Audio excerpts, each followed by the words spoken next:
Assalamualaikum warahmatullahi wabarakatuh. Hai teman-teman, perkenalkan nama saya Rani Anggreni, NPM 5020083 dari Prodi PGSD kelas 4B dengan mata kuliah Telaah Kurikulum dengan dosen pengampu Patio Gusti Satria MPD. Pada pertemuan kali ini, kita akan membahas tentang pengembangan kurikulum 2013, kurikulum darurat, dan kurikulum paradigma baru.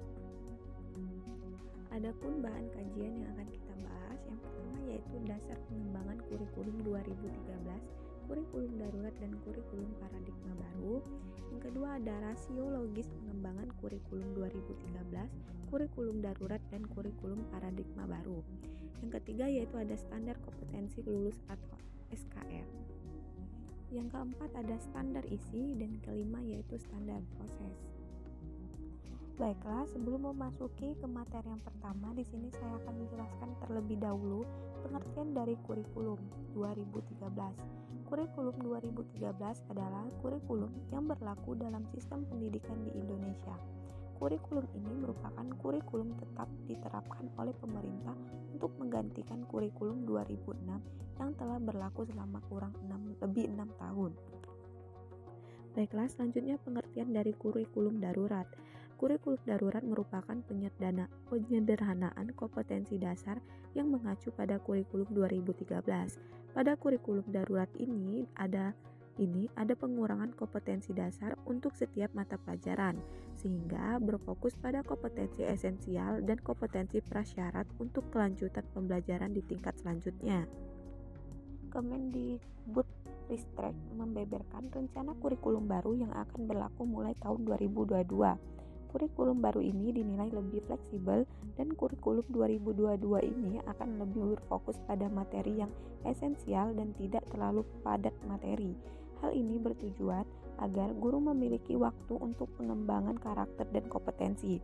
Kurikulum paradigma baru sebagai penyempurnaan dari KTSP 2013 ini akan diberlakukan secara terbatas dan bertahap melalui program sekolah penggerak dan pada akhirnya akan diterapkan pada setiap satuan pendidikan yang ada di Indonesia.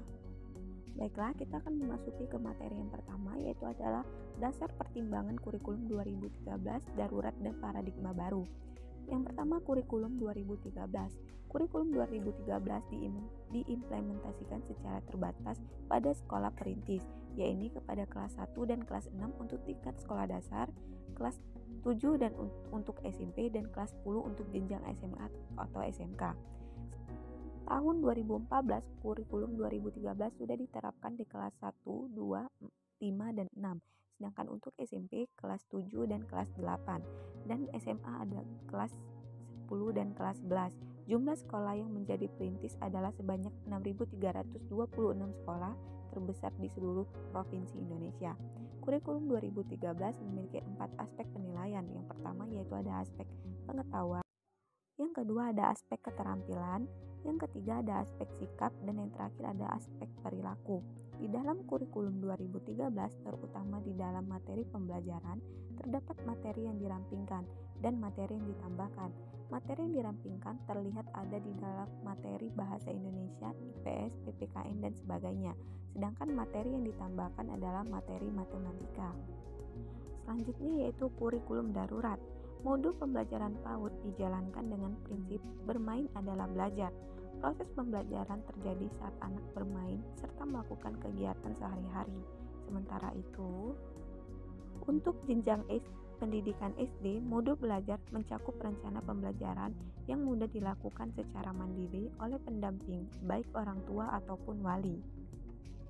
Baiklah, materi selanjutnya yaitu kurikulum paradigma baru. Struktur kurikulum, profil peran belajar Pancasila atau PPP menjadi acuan dalam pengembangan standar isi, standar proses, dan standar penilaian atau struktur kurikulum. Capaian pembelajaran atau CP, prinsip pembelajaran dan asesmen pembelajaran. Secara umum, struktur kurikulum paradigma baru terdiri dari kegiatan intrakurikuler berupa pembelajaran tatap muka bersama guru dan kegiatan proyek.